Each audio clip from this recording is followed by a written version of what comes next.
we look around, we see a lot of different agencies, federal, state, local, volunteers, and I think that this exceeds my expectations of what I was hoping when we first talked about this in the LAPC of getting everybody together.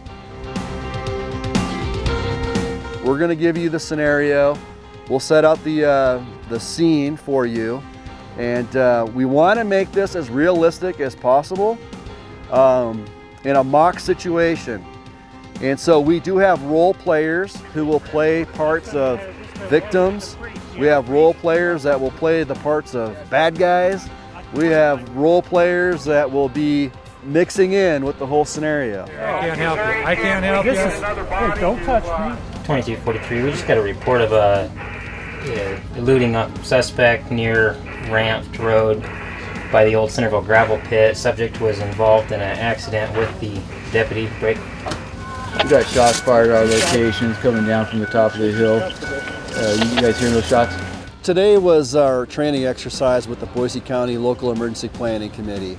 It was a unique day for the county. This is the first time that we've been able to bring all of the incident responders within the county for our fire agencies, our ambulance services, as well as Sheriff's Office to come together to do some training on some mock scenarios in the field. There's a 3-year-old and a 6-year-old, and they're gone. Well, we've designed these scenarios to be a little more challenging than the average because most first responders don't have the chance to practice anything. So when they come onto a scene and they're presented with something unusual, we want them to have an opportunity to experience that and think about it ahead of time. And so we've purposely created scenarios where they are a little outside their normal operations.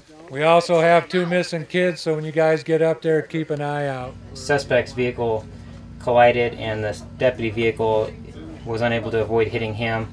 We started this day with 4 basic objectives.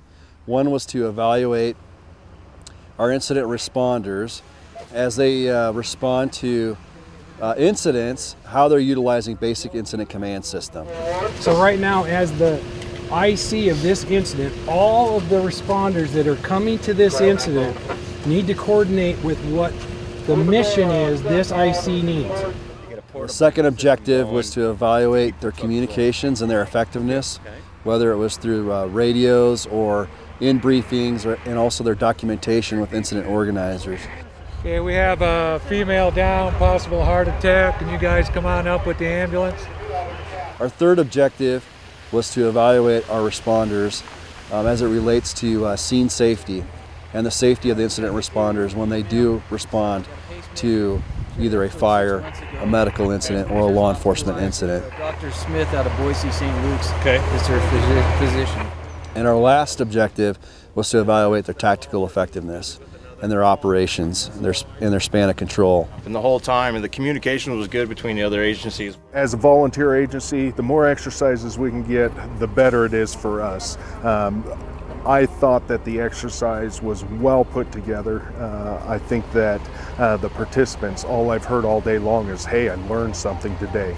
And even if we have one person say that, that's a huge advantage for all of us, you know, but to have multiple people saying that, it's a win-win across the county.